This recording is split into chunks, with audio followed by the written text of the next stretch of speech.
vieron como con flechas, todo un problema, encontraron un lugar donde ponerse, más o menos, se armaron una aldeíta, pero resulta que no conocían cuáles eran las cosechas de ese lugar y no, o sea, plantaron un maíz que encontraron ahí de una aldea anterior de los indios que se habían muerto por unas enfermedades, una peste, una peste india, no sé, pero se estaban muriendo de escorbuto y de básicamente todo mal.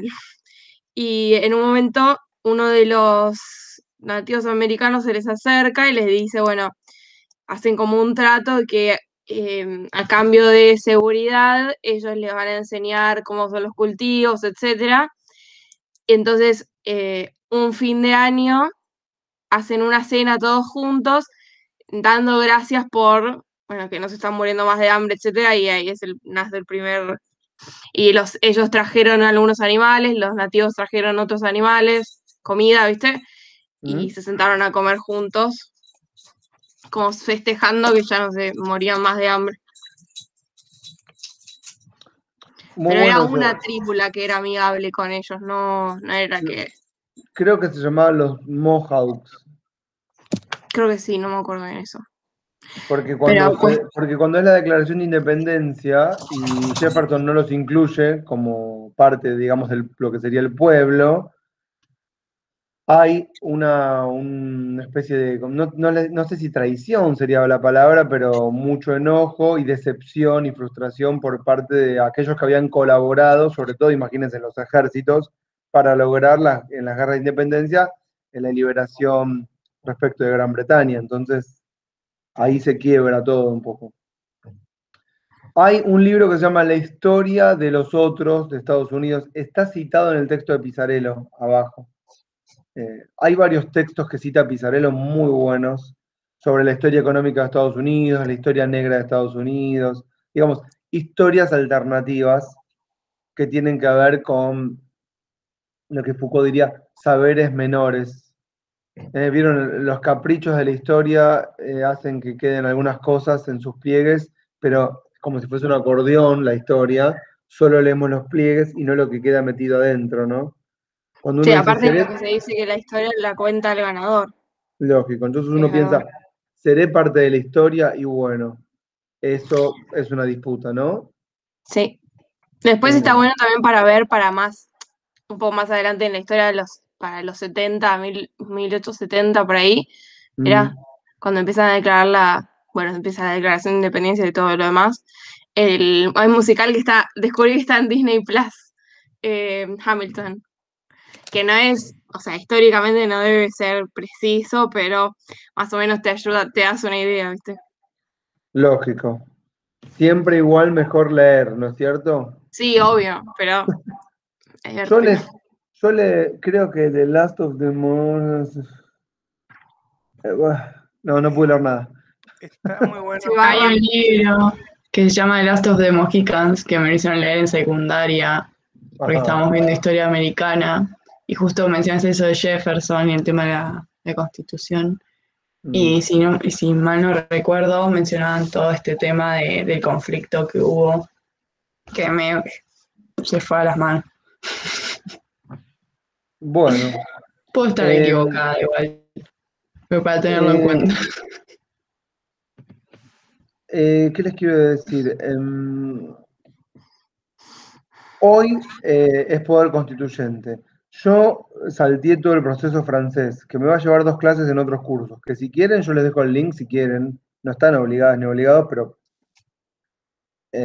cuando los dé se los paso. ¿Está bien? Los salteé porque si no, no terminamos más. Pero bueno, hay conceptos riquísimos ahí que van a quedar olvidados.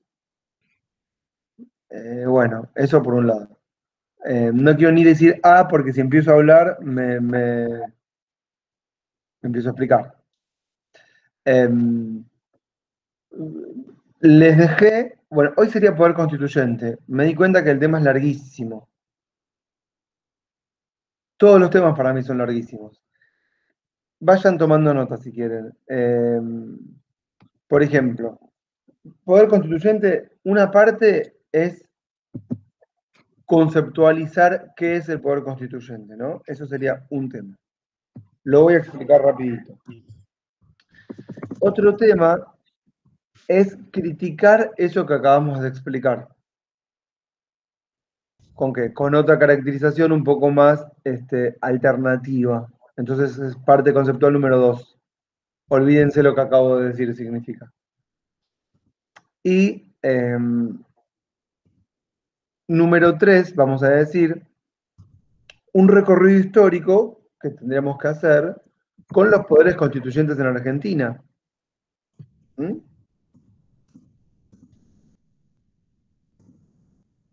3, pónganle, el periodo constituyente que va de 1810 a 1853, periodo constituyente, no convención, atención con lo que estoy diciendo, ojo las palabras, periodo. El periodo de reforma de 1949, que vamos a incluir la de 1957, ahora les explico, pero es todo un periodo, digamos, de cambio, y la reforma de 1994, que tiene que ver con la vuelta a la democracia. Hablo de periodos constituyentes, no hablo de convenciones constituyentes, que técnicamente es el órgano que en un momento específico, que empieza tal momento y termina tal momento, sanciona una constitución. ¿Correcto? Pero después, a partir de la conceptualización de los nuevos poderes constituyentes, les mandé textos de Chile. Porque justo están en un proceso constituyente y bueno, me pareció que estaba bueno verlo. No sé si me entra todo en 1 hora y media, vamos a decir un poco más. Porque además, si no las dejo y no los dejo hablar, se cansan de mí. Entonces yo no puedo hablar toda la clase. Tiene que haber un ida y vuelta, lo cual hace que la clase sea más lenta todavía. Bueno, todo eso para excusarme de por qué no entra todo lo que tengo para ver. De estos 4 temas que acabo de mencionar, podría hacer toda la clase con solo uno. El primer texto, el más aburrido, es el de Vidal Campos. ¿Correcto? Que, si quieren, ya les paso el link. Miren, yo se los dejé todos estos textos, pero se los dejé, pero les voy pasando link. Se los dejé cuando les dije, bueno, todo esto es poder constituyente. Y también, esperen, después cuando termine la clase no me tengo que olvidar de pasarles un textito más de Estados Unidos, chiquitito, que es un resumen que complementa lo que estuvimos viendo. Que no es el texto que habrás leído vos, Delfina, en la secundaria, es un artículo de diario chiquito, pero que complementa el texto de Pizarello, ¿correcto? De la parte que vimos de Estados Unidos. Ese que les mandé de Vidal Campos, ustedes lo pueden tener a mano, ¿correcto? Sin que yo lo tenga que presentar en la pantalla, ¿es posible? Sí. Porque si yo lo presento en la pantalla, no me ven. Después la clase grabada queda aburrida porque siempre me están viendo a mí, pero bueno, no me importa. Yo tengo que verlas y verlos ahora. ¿Qué capítulo es el texto? Perdón. Y bueno, yo les había puesto que empezaba en la página, les puse todo, pero bueno, no importa. 108. Ahora en el PDF ponen 108 y dice Poder Constituyente. ¿Están? Díganme si están. Sí. Hacemos un recorrido corto. Vidal Campos es un, vamos a llamar, constitucionalista clásico. Por clásico, vamos a entender hegemónico. ¿Sí? Es de los que se consideran objetivos y no somos, nadie es objetivo. O si somos objetivos, somos objetivos desde nuestra subjetividad. Bueno, estoy siendo objetivo desde mi mundo y mi concepción y de lo que me está pasando. Pero bueno, objetivo. Pero si leen a Nietzsche, yo no sé si Vidal Campos leyó a Nietzsche. Puede ser que sí. Verdad y mentira en sentido extramoral. ¿Leyeron ese texto? Son esos textos Alicia Power que te transportan y decís, ah, bueno. O sea, si acabo de leer esto, voy a empezar a cuestionar la vida. Me pasó cuando lo leí en filosofía. Verdad y mentira en sentido extramoral. Tomen nota. Es muy importante ese texto. Es cortito, es muy cortito, pero muy poderoso. Es como cuando te ofrecen heroína. No, no probé heroína, pero vieron que decís, esto es muy poderoso, te dicen. Y después de ahí no volvés más, ¿entienden lo que quiero decir? A eso me refiero. Textos iniciáticos que te hacen, bueno, volar. El poder constituyente. Y bueno, ahí Vidal Campos lo que habla, y todos los autores clásicos, hegemónicos, que se pretenden objetivos del derecho constitucional, mencionan que existen dos poderes constituyentes. Creo que acá está todo en esta conceptualización. El originario y el derivado. Vamos a entender poder constituyente como el órgano que sanciona la Constitución, ¿correcto? No tiene por qué específicamente representar la soberanía total, sino que yo les diría, siempre crítico, el órgano que sanciona la Constitución son aquellos que han ganado la batalla. Porque si no, no se entiende nada. No, nunca es el pueblo en una caracterización genérica ideal de todas y todos. Eso no existe. Esa es mi verdad relativa. Es decir, siempre cuando hay ley es porque antes hubo una batalla, una guerra, una disputa, ¿sí? Vencedores y vencidos. O no siempre dos bandos, sino uno por sobre el resto, que pueden ser muchos. Alguien que logra imponer su ley, pero la impone como la ley de todos. Ya fíjese que cuando digo todos, hay exclusión, porque si digo todos no es todas. Y cuando también uno dice todos, ¿quién está en ese todos? ¿Los Mohawks estaban en la Declaración de Independencia en Estados Unidos? No. Entonces no están todos. ¿Los esclavos estaban incluidos? No. Los no propietarios, básicamente los no propietarios, que es el 85, 90, 95, les diría, por ciento de la sociedad, no está incluida en ese todos. O sea que todos los poderes constituyentes, que son los redactores de la Constitución de las revoluciones burguesas, son un puñadito, ¿está claro? Y lo vimos cuando vimos, por ejemplo, el constituyente de Estados Unidos, que eran 55 tipos. Eso sí lo mencionamos. No fueron los únicos, también lo vimos en el caso de Inglaterra. En el caso de Francia, que no lo mencionamos, fue mucho más conflictivo y tuvieron 3 poderes constituyentes distintos en un periodo muy corto de tiempo. Y básicamente, aunque no lo expliquemos, la disputa era quiénes somos todos. Aparte, cada uno que llega, todo me lleva mucho tiempo. Cada uno que llega, miren, me paré en la primera línea y no avanzo. Cada uno que llega al poder, mal dicho que llega al poder, cada uno que logra imponerse como verdad, ahí está mejor dicho, pretende que sea la verdad de todos y todas, pero es la verdad de aquel que se impone como ley.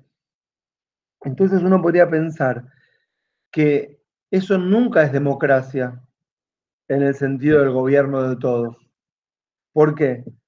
Porque es el de algunos. Y la verdad de algunos, que se impone como la de todos, nos hace pensar que hay otras verdades, como lo estábamos diciendo recién cuando María Luz dijo, la historia la escriben los que ganan, y es posible, dice la canción, que exista otra historia. La canción sigue, quien quiere oír que oiga. La canta, ¿quién la canta? La esposa de Baglietto. ¿Quién la conoce? No la conoce. Cuando estás viejo se te van los nombres. La canto la canción. Si la historia la escribe. Silvina, sí, Garré. La escribe, gracias. Menos mal que está Hernán, que estamos en edades parecidas. Los que ganan. Bien. Entonces uno podría pensar este silogismo. Escuchen. Si hay verdad, no hay democracia. Repito. Si hay verdad, no hay democracia. ¿Por qué? Porque si hay verdad, significa que hay otras verdades ocultas. Para que haya democracia, tiene que haber una multiplicidad de verdades. La construcción debería ser colectiva. ¿Está esta idea? Por eso, la vez pasada de Le Monde Diplomatique, que yo les mandé la nota de Chile, por cierto, muy interesante, la última nota es, miren esta. Me mató esta, dice así, leen ahí. Dice, no hay democracia sin verdad. ¿Leen? Sí, no es verdad, ¿Arriba? sin discusión. Sí. Entonces, la autora, que yo ya leí la nota y no me gustó, aunque pueda coincidir ideológicamente, cree que se puede llegar a una verdad única, y para mí no hay verdad única. Y cuando ella dice, sin verdad, no hay democracia sin verdad, yo les diría al revés. Cuando no hay verdad, hay democracia. Bueno, el poder constituyente originario se impone como la verdad. Y es el primero, el que crea la Constitución. Y cuando crea la Constitución, al mismo tiempo, intenta clausurar la discusión. ¿Qué significa clausurar la discusión? Esto significa generar los propios mecanismos de reforma de ese texto. ¿Para qué? Para que otras verdades no puedan modificar la verdad inicial. Es decir, crean un poder constituyente que vamos a llamar en el texto derivado, ese es el título que aparece ahí, si ustedes lo están viendo en Vidal Campos, derivado, que sería el órgano único facultado por la propia Constitución original de reformarla. Y la Constitución y su poder constituyente originario van a establecer el mecanismo de reforma. ¿Para qué? Para que si se reforma no siguiendo ese mecanismo, después pueda ser declarada inválida esa reforma. Es decir, la verdad inicial es la que siempre prevalecerá. Ese es el intento del poder, vamos a llamarlo así, en forma genérica, de clausurar la discusión respecto de la verdad y la ley. ¿Siguieron este razonamiento? Esperen un segundo. Clary, Cla, hay kiwi. Si querés, te lo corto después. Se levantó.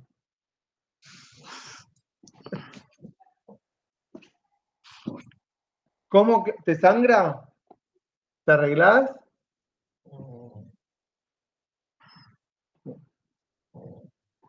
Perdón. Bueno. Vayan al texto de Vidal Campos. Bueno, primero es una caracterización respecto de qué es el poder. Y no la lean eso. No comparto nada de todo eso. Y dice, y el punto número 2, siempre en la página 108, el poder constituyente originario tiene como titular al pueblo. ¿Leen ahí?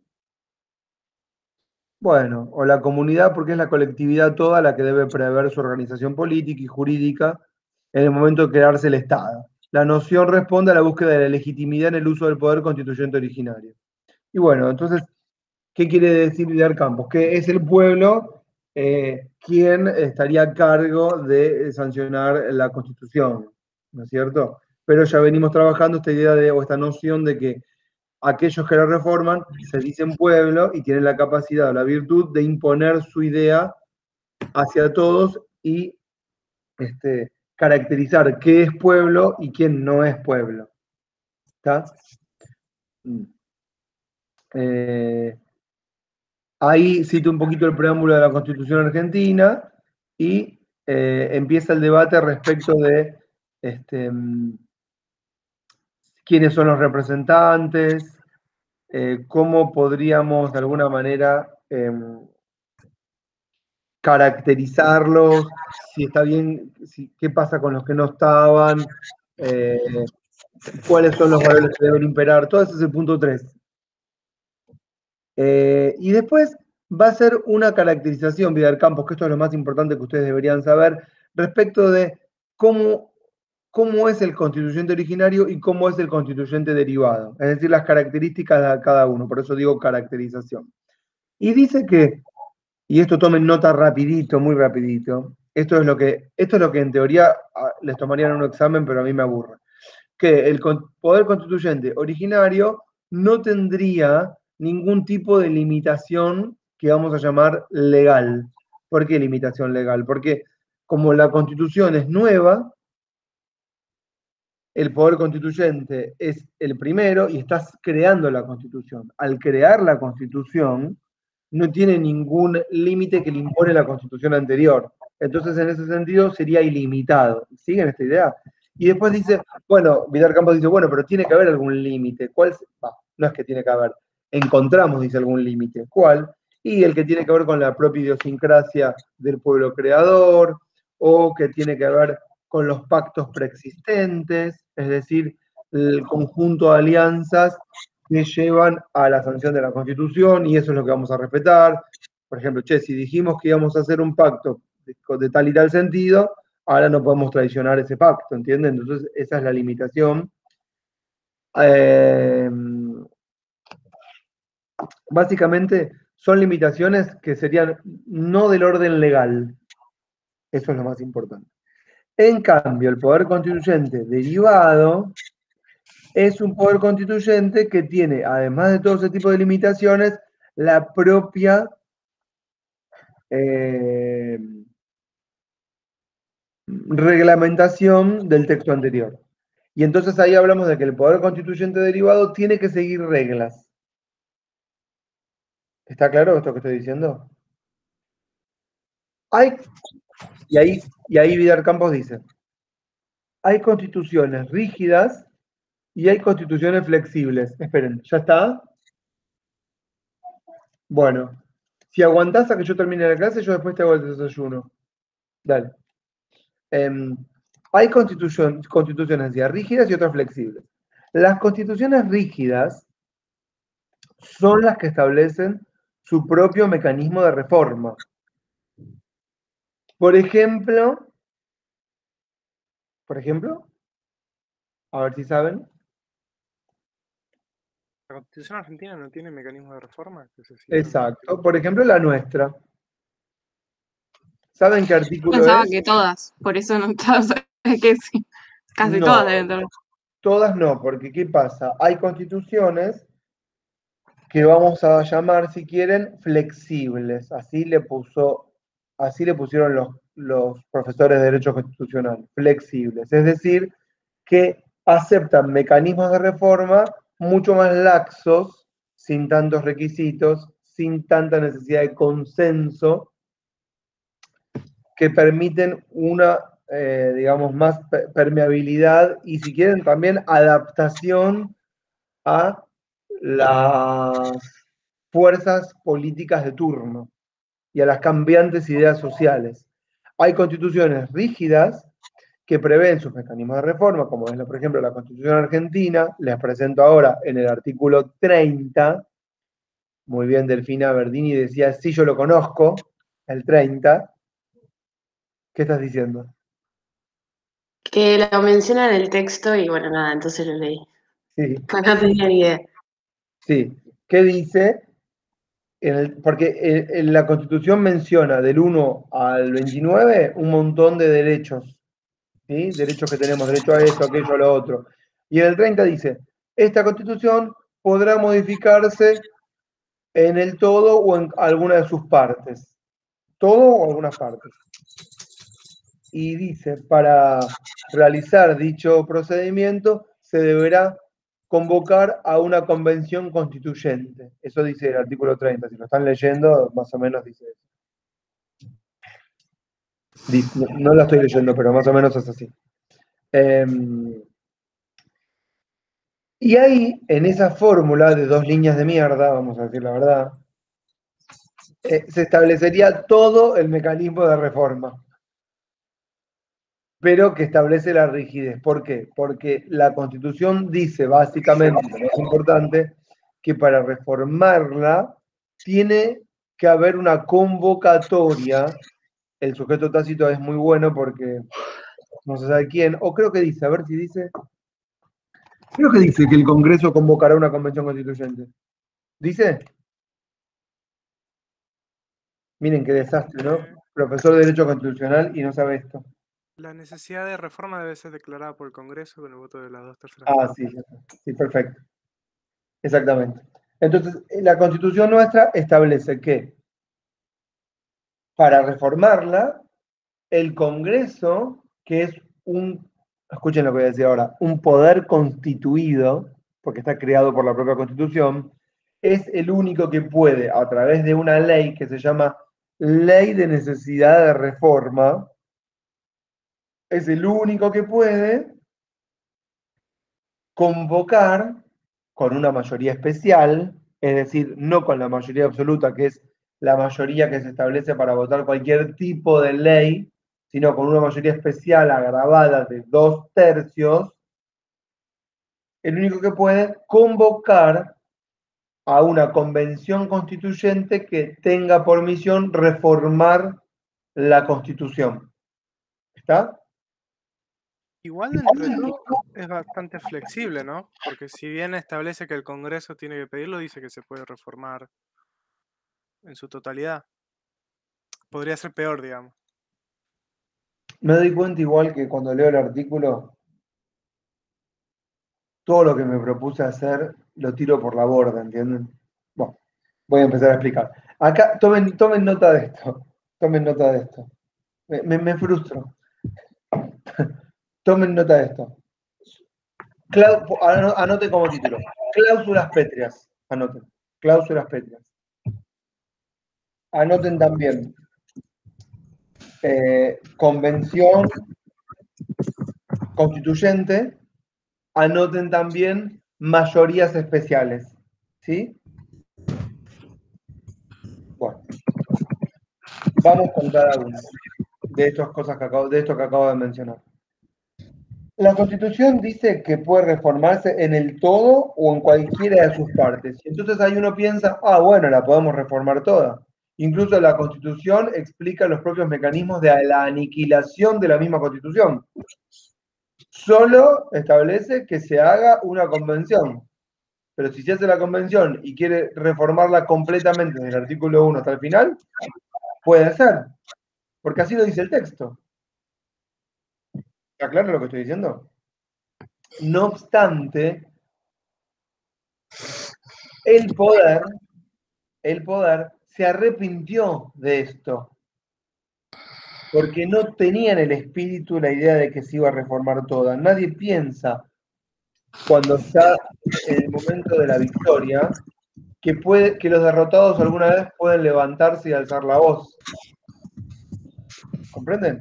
Nadie incluyó a los nadies en ese poder constituyente. Nadie pensó que podría llegar en el futuro a algún nuevo constituyente, llamarlo de alguna manera, otras fuerzas, otros desclasados, desplazados, que tuviesen como idea reformar toda la Constitución, porque no se consideran parte. Cuando eso empezó a pasar en la historia argentina, y en general en la historia universal, quienes son el poder empezaron a pensar en que existen cláusulas que no pueden ser modificadas, porque si se modifican se altera el espíritu de la Constitución. ¿Sí? Y si se altera el espíritu de la Constitución, bueno, ya no tenemos más razón de ser porque no tenemos más Constitución. Es decir, hay valores, consideran algunos, que si son modificados, ya somos otra sociedad. Y eso se empezó a desarrollar con posterioridad a la sanción de la Constitución. Es decir, empezó a interpretarse que todo no se puede reformar.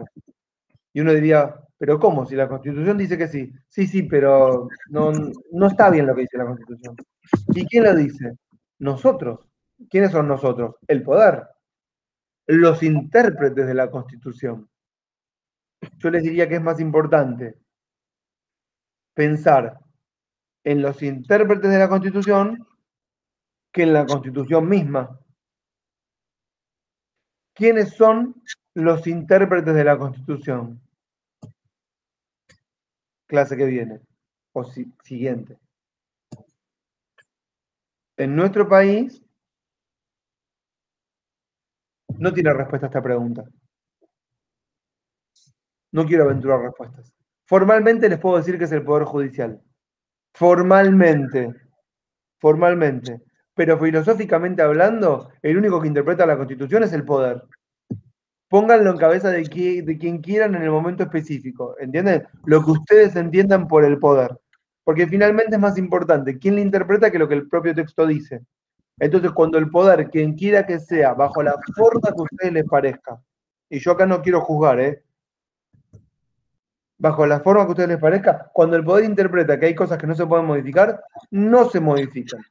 Entonces, en un cierto momento, ¿querés decir algo? No. Sí, dale.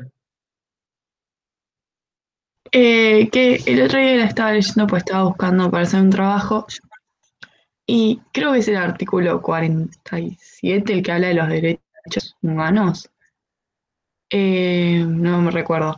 El tema es que seguía mencionando el tema de que el que juzga todo es Dios. Y yo me estoy preguntando, ¿Argentina es un país laico o no lo es? Tipo, ¿ese tipo de artículo se puede cambiar?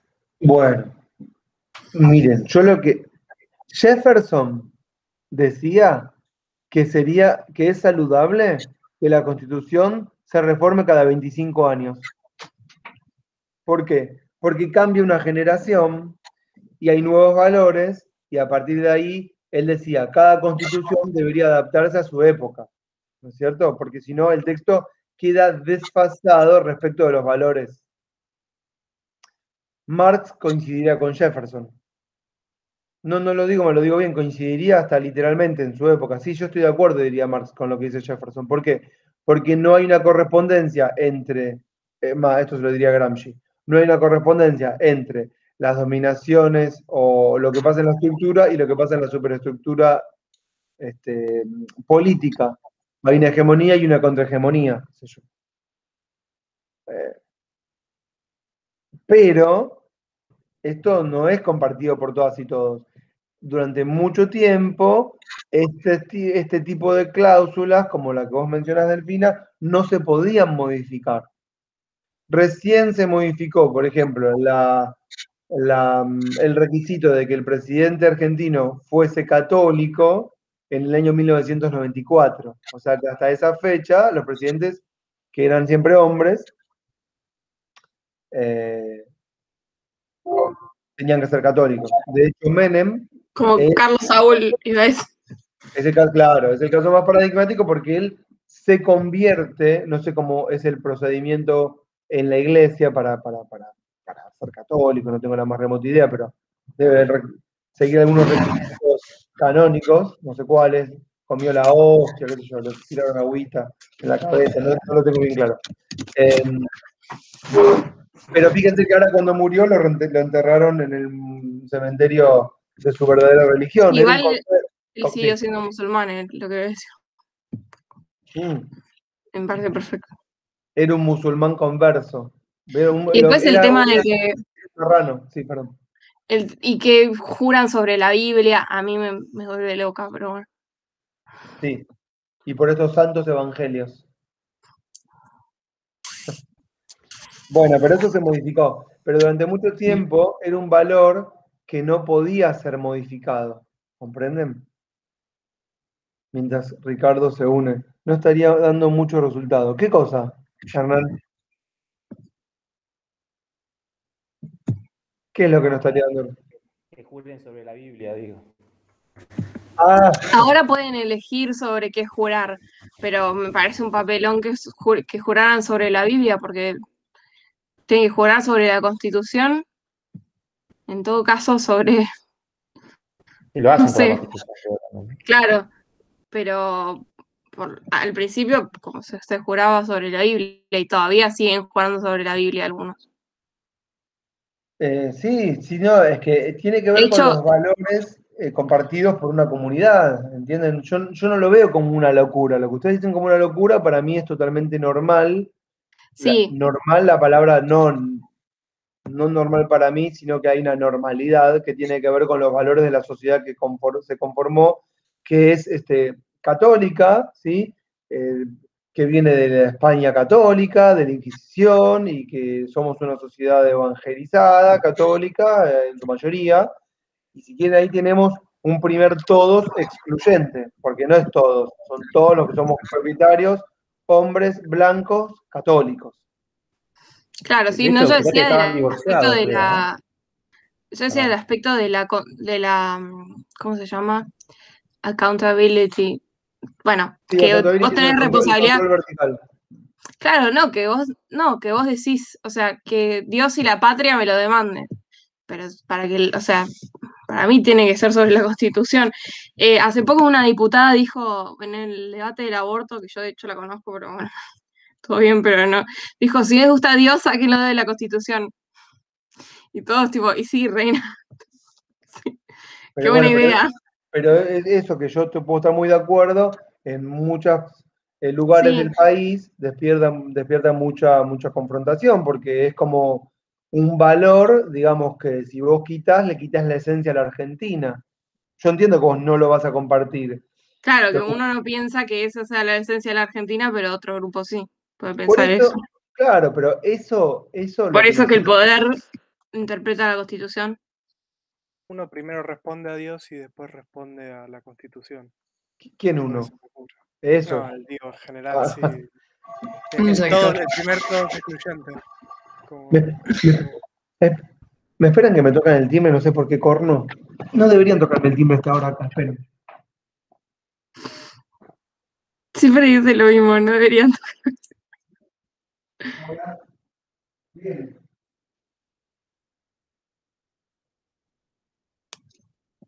Soy yo. Sí. Chicos, ¿ven el quilombo que se armó anoche? ¿No? ¿qué cosa? No, ni idea. Hubo cacerolazo en Claro, que suspendieron las clases de vuelta y se armó un quilombo, parece. Se armó lío. Bueno, Después entonces son les los mismos que decía. critican las manifestaciones en 9 de Che, Iba a decir perdón, exactamente lo mismo. Franco, si querés poner la cámara, ¿eh? Y Ricardo lo mismo. Me acabo de levantar. Ahí Buah, perdón. qué Voy. va, qué va, ahí está Ricardo. Me acabo de levantar. Yo también peinate un poco y aparecé. ¿Qué les quería decir? Sí. No, esta idea les quiero decir, que María Luz dice lo del tema de Dios, ¿no? Encima estamos en una universidad que es jesuita, que está el Papa en la puerta. De hecho, cuando yo entré a la facultad, fíjense, tuve que firmar un papel que decía que yo me comprometía a profesar los valores cristianos, o de alguna manera, no decía ayornarnos, decía algo así como este, tratar de generar una convergencia, tampoco era esta la palabra, no me acuerdo cuál era, entre los valores de la sociedad civil, digamos, y los valores religiosos. Y yo soy judío, o sea que no sabía qué valores.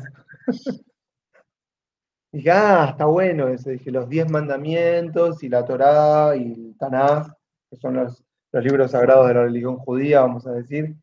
Y yo lo pensé, piola.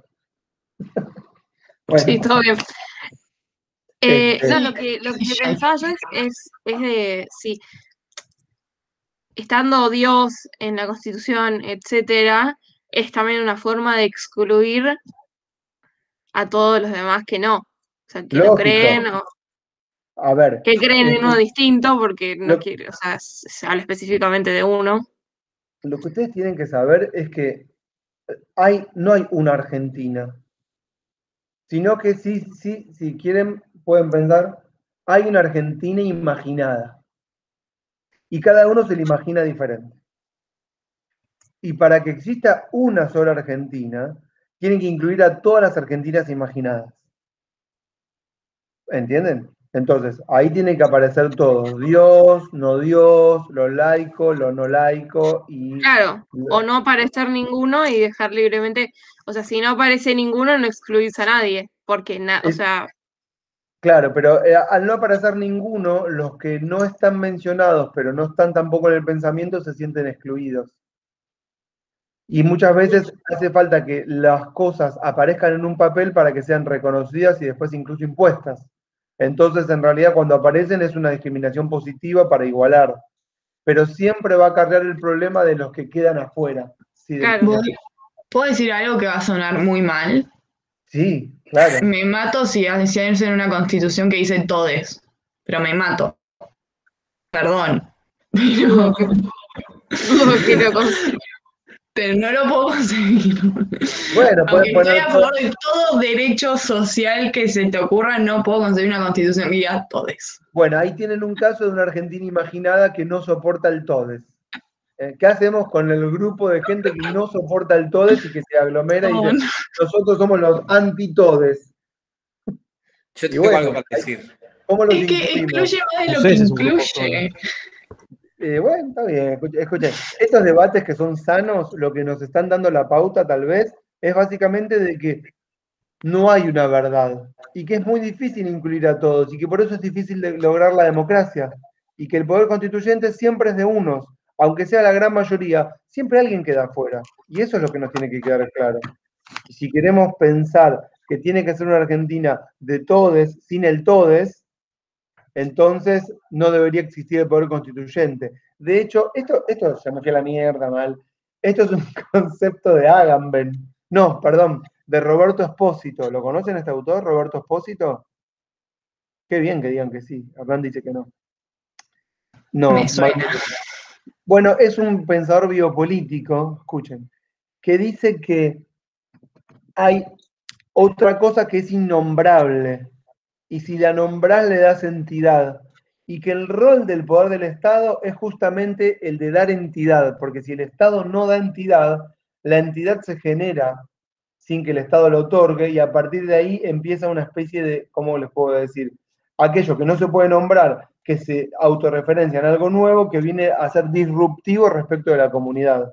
Entonces, cuando empezamos con si vamos a nombrar a todos, si en el todos entra todos, pero también entra el no todos, después hay algo que no está nombrado, que si lo nombramos aparece y que si lo nombramos va a querer aparecer. Es un diálogo infinito. Claramente lo que tenemos que hacer, sí. Perdón, pero es como la nueva sanción de la ley del aborto que dice cuerpos gestantes. Sí. Y es raro porque, no sé, para mí la categoría mujer es algo súper político y tiene una historia enorme atrás. Y se está empezando como a borrar la palabra mujer de todos lados y nunca apareció tampoco en ningún lado. Entonces es como, Nunca estuvo. nunca estuvo ni en la Constitución. Entonces, Igual que yo soy más, me mira, parece una Hernán, Constitución nueva con un todes y con cuerpos gestantes, ahí sí, ya está, como que digo. Ricardo, ¿vos qué edad tenés? Yo quiero decir algo. Yo tengo 30. Ah, 30. Ah. No, No, yo pero quiero antes, decir sobre el... que al fin y al cabo los debates que se terminan dando sobre la Constitución o sobre los derechos es siempre la ampliación de la secularización de nuestras identidades. O sea, cada vez está todo más materializado, absolutamente todo. El término mujer, el término hombre, el término niño, el término derecho, es como hasta el término de creencias, ¿viste? Hablamos de Dios como si, no sé, como la metafísica, ¿entendés? Como si estaríamos diciendo que la metafísica no existe, básicamente. O no sé, o la gravedad no existe. Y yo creo que un pueblo tiene un hilo conductor de creencia, sea la Argentina, la ciudad de Buenos Aires, lo que sea, sé lo que ahora las capitales dominan la identidad de todos los pueblos y por eso decimos, bueno, no me parece mal, me parece un gran debate que se dé sobre qué creencias tiene una nación. pero la única creencia que tiene nuestra nación es la de una constitución, y a mí eso personalmente no me atrae, digamos, que la creencia que tiene mi pueblo sea un poder constituyente, ¿entendés? No, déjame creer en el sol, déjame creer en la luna, déjame creer en Dios, en Jesús, déjame creer, digamos. A mí me gusta tener fe. No le tengo fe a la Constitución, digamos, la verdad que no, porque Bueno, lo que la tenés que pensar Constitución ahí, le tiene fe a los poderes, digamos. Pero hablo en términos metafísicos, que es lo que a mí me gusta hablar, que más o menos mi tesis se trata sobre ir en contra de la secularización de nuestra Constitución, porque es lo que yo trato de, por lo menos, formarme, ¿viste? Como no, yo no quiero que mi Constitución diga de que nosotros somos individuos libres, que nos rige un derecho. No creo. No no, creo. está bien, Parece que a no. vos te gusta la no forma, digamos. Sí, Cuando, es esto mismo, cuando nombrás las cosas, las encerrás, clausurás discusiones y se cierran los debates. O sea, lo que te gusta es la no forma, la no, digamos, entidad, para a partir de... Vos querés incorporar todo aquello que no está nombrado, y cuando nombrás algo, el resto queda silenciado. Ese es el problema. Entonces, cuando decís ley, no hay lugar para no ley. Cuando decís individuo, no hay un lugar para el no individuo. Cuando decís mujer, claro. no hay lugar para el no mujer. Cuando decís todes, no hay lugar para el no todes. Pero esto Totalmente. es un tema, digamos, que va a existir siempre, y como nosotros somos cientistas sociales, pues, considérense así, y entonces somos intelectuales, Hay que discutir la ciencia. siempre vamos a estar pensando todas estas cosas, y es eso que nos vuelve locos y locas y loques. Y está bien que así sea. En una clase de alumnos de Derecho, todo esto es un tema que no tiene lugar, porque la ley es una, explícamela, dame el título y me voy. Y a nosotros no, nos vamos a seguir dando vueltas y vueltas y vueltas sin parar. Una cosa más, cuando Delfina dijo cuerpo gestante, y por eso te pregunté la edad, Ricardo, porque le iba a compartir. Yo lo que pensé, Hernán, tal vez vos te acuerdes, es de la película de Schwarzenegger y Danny DeVito, que era cuando Schwarzenegger podía tener un bebé, se embaraza. No, no la vieron esa. Es muy vieja, pero Schwarzenegger se embaraza. A Schwarzenegger lo conocen, ¿no? El de Terminator. Entonces él se embaraza. Entonces, cuando apareció por primera vez el concepto de cuerpo gestante, yo pensé en Schwarzenegger, que era un cuerpo gestante, era como un Frankenstein, pero que podía tener bebés. Bueno, no sé que no está pensando en eso el texto de la ley. Bueno, avancemos, porque la discusión nunca tiene conclusión, pero sí, digamos, lo interesante de la discusión no es la conclusión, sino el camino. ¿Correcto? Sí. Bueno, entonces, el texto de Vidal Campos sigue discurriendo sobre este tipo de asuntos. Ah, no, ya está, estaba en lo de cláusulas pétreas. Entonces, si se puede reformar en el todo o en cada una de sus partes, es un tema que a partir de cierto momento los jueces y las juezas, los jueces básicamente, no había juezas, la Corte Suprema, los profesores de Derecho Constitucional, que vamos, si quieren, desde mi punto de vista subjetivo, a considerar son el poder. ¿Por qué son el poder? Porque es desde esos lugares, desde esas usinas de pensamiento, de donde se genera el sentido común, que es una construcción.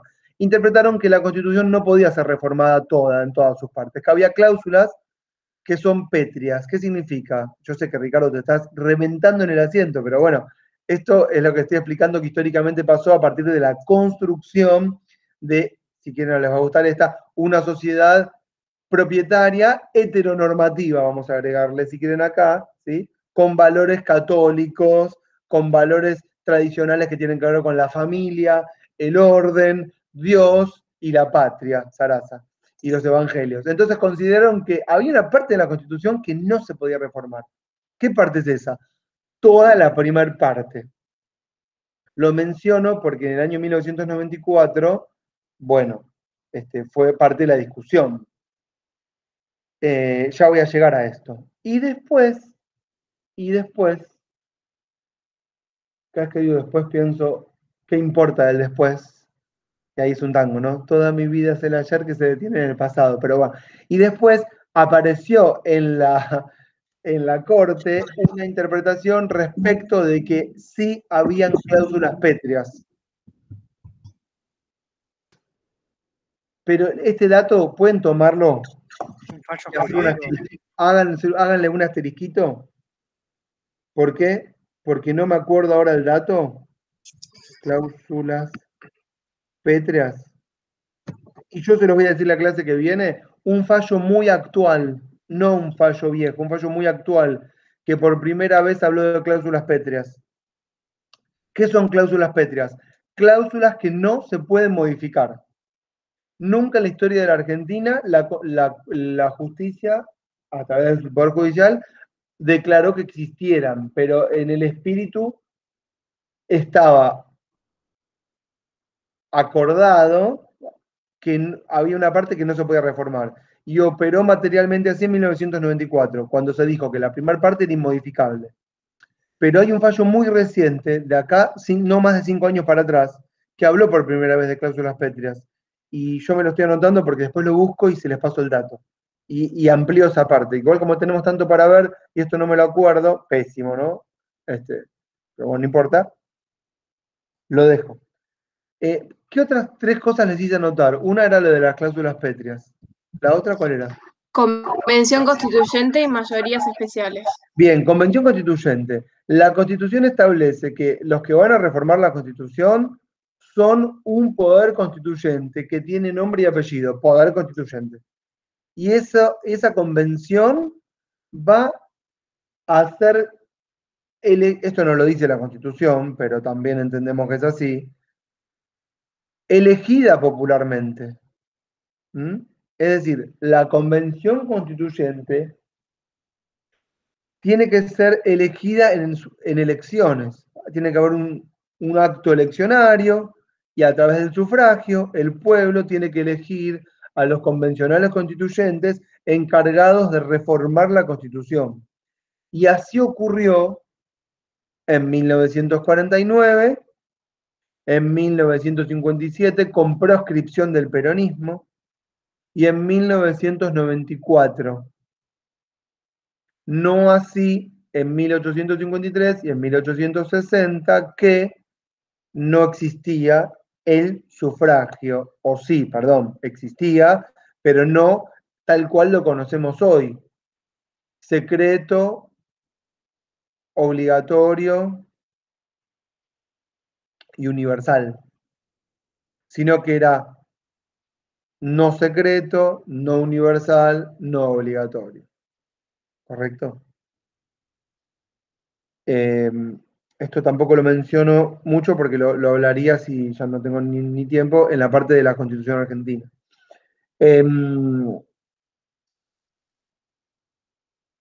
Bueno, y la ley que tiene que convocar a la convención, a la sanción de la Constitución, es una ley especial que tiene que ser aprobada, dice la Constitución, por al menos 2/3 o las 2/3 partes de sus miembros. Es decir, que la Constitución establece que 2/3 del Congreso, senadores, diputados, tienen que convalidar la necesidad de reforma. En esta ley de necesidad de reforma, tienen que, según los intérpretes, los profesores, los abogados, y sí digo a propósito abogados, porque eran los que escribieron estos manuales que tienen acá, que aparecen en el libro de Vidal Campos, ya no lo estoy siguiendo el libro, pero todo lo tienen todo ahí. Esa ley tiene que incluir cómo se va a reformar, cuál es el mecanismo electoral, en dónde se va a reformar, qué se va a reformar, cuánto tiempo va a durar la convención, cómo se van a adoptar sus decisiones y cómo se van a desarrollar los votos de mayoría y todo el reglamento, cuánto va a hablar cada uno, quiénes van a hablar, ¿entienden? Tiene que establecer todo el mecanismo de principio a fin que va a convalidar la reforma. Y como hay un mecanismo, escuchen lo que voy a decir ahora, como hay un mecanismo, después puede haber objeciones al incumplimiento de ese mecanismo. Es decir, che, pero acá no hablaron todos. Y acá estaba previsto que hablaran todos, pero la diputada por Tierra del Fuego no pudo hablar. Entonces hay que invalidar la reforma. Y ahí es el Poder Judicial, que siempre se erige en el intérprete final de la Constitución,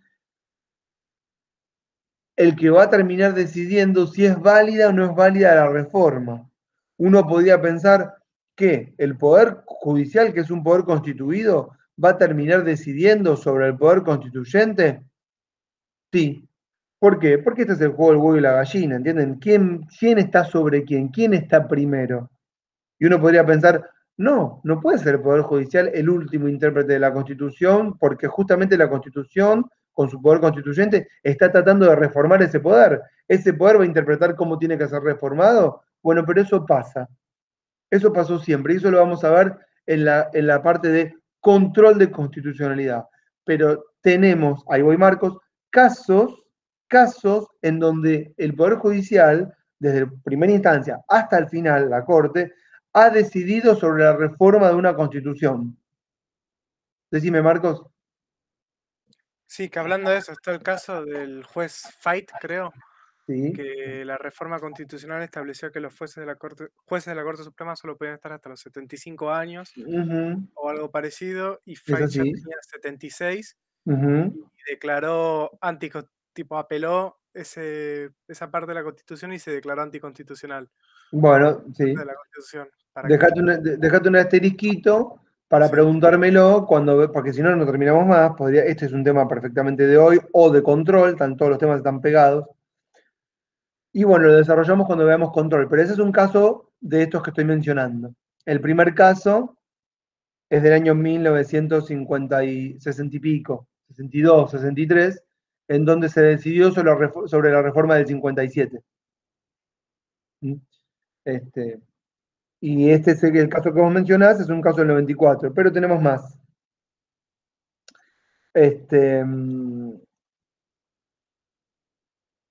Y el último gran tema, que hasta ahora nadie me preguntó, pero estoy esperando que alguien me lo diga, pero nadie me lo dijo, es si los 2/3 de los miembros del Parlamento que tienen que votar la ley de necesidad de reforma que establece todos estos requisitos son 2/3 de los presentes o 2/3 de los totales.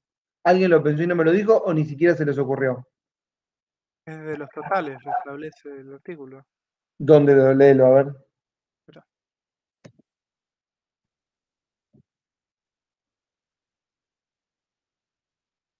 Marcos está interpretando el texto sagrado. ¿Es los totales? Bueno. Verdad, no se especifica. La Constitución no especifica nada. Entonces, no especifica nada, y en el año 1949, cuando se reformó, no votaron 2/3 de los totales, sino 2/3 de los presentes. En ese momento no había ninguna discusión. Cuando yo estudié esto, el profesor de Derecho Constitucional que me dio la clase me dijo que aunque la Constitución dijera que eran 2/3 de sus miembros, y dijo así: se interpreta, con estas textuales palabras con el sujeto tácito adelante, se interpreta que son 2/3 de los totales.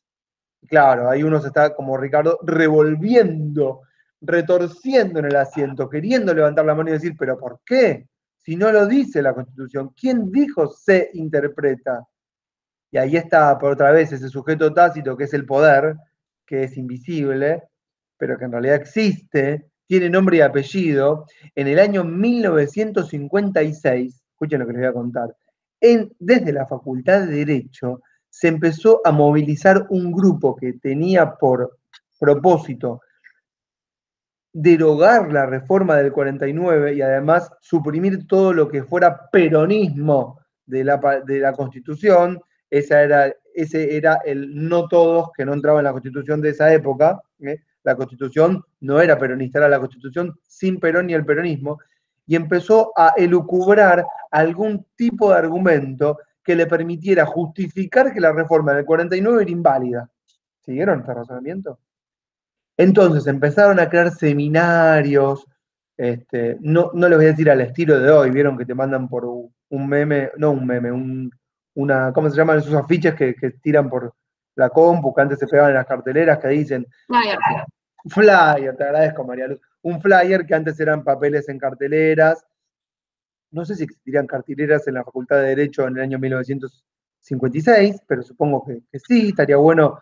Me encantaría viajar en la historia y viajar justo a ese momento y a los pasillos de la facultad y ver qué pasa y qué se dice en las aulas. Sería muy distinto a lo que soy, ¿no? Yo pienso en mi facultad, que es la Facultad de Derecho. Y bueno, con seminario abierto a la gente bien, ¿no? La reforma de la Constitución y la exigencia de una mayoría de los 2/3 de los totales como requisito indispensable para reformar el texto fundamental. Ese es el nombre que en el título ya está haciendo la bajada. Y se empezó a correr la bola entre los profesores y entre la gente que piensa, no es la gente que piensa, la gente que nos piensa. Ojo, la gente que piensa, la gente que nos piensa, la gente que habla por nosotros, los intelectuales, y que empezó a decir, la Constitución solamente se puede reformar si la ley que dicta la necesidad de reforma es votada por 2/3 de los totales. La Constitución no lo aclara, pero es así. Entonces, se generó un consenso, lo generaron, que permitió después, en el año 1956, que a través de una proclama de la Junta Militar, que había hecho el golpe del 55, derogara la Constitución, diciendo que no era válida porque no había sido votada la ley de necesidad de reforma por 2/3 de los miembros totales. Entonces, un poder de facto de un grupo militar que había proscripto al peronismo, a través de una proclama, pudo legitimar la ilegalidad de la reforma de 1949. Y para acompañarlo, en el 57 se sanciona una nueva constitución que incorpora el artículo 14 bis, pero que ratifica la constitución de 1853/60 con sus posteriores reformas, 1898, sin la reforma de 1949. Y este proceso se vuelve a ratificar en 1994, cuando otra vez se vota sin incorporar la de 1949. Esto, como no estoy tratando de explicar este pasaje, sino tratando de explicar el tema de los 2/3 de los miembros totales o presentes. ¿Se entendió todo esto que estoy diciendo, no? Si ustedes leen el texto de Díaz Campos, va a decir, cuando habla de la rigidez, el tema de los 2/3 de los totales o los presentes. Ahí ustedes en el texto de Vidal Campos tienen la reforma del artículo 30, la duda sobre la rigidez clásica, requisitos formales, contenidos pétreos, está todo, está el facho que les conté, ahí está del año 1963, en la página 114. Me doy cuenta que aunque no siga el texto, todas las cosas que mencioné van apareciendo ahí. Las etapas de la reforma, bueno, sinceramente para mí es interminable, no termina más, léanlo tranquilos. Yo seguiría, ¿está bien? Les mencioné los 3 puntos entonces que les había hecho marcar. Falta mayorías especiales. No, ahí está mayorías especiales. 2/3 de los presentes o de los totales. Esto se lo mencioné, sí, porque es el debate, ¿no es cierto?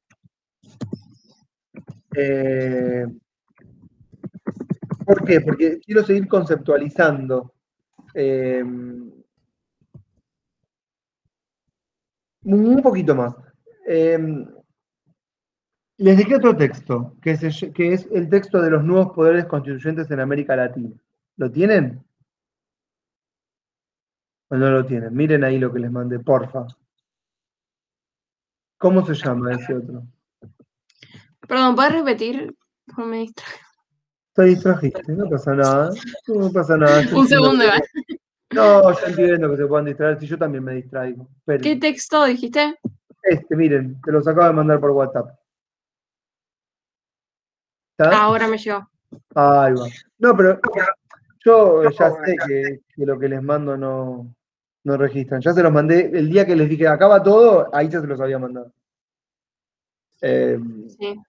Bueno, ese texto es un texto de un tal Viciani Dalmau y de dos más, que trabaja una nueva conceptualización de los poderes constituyentes en América Latina, ¿correcto?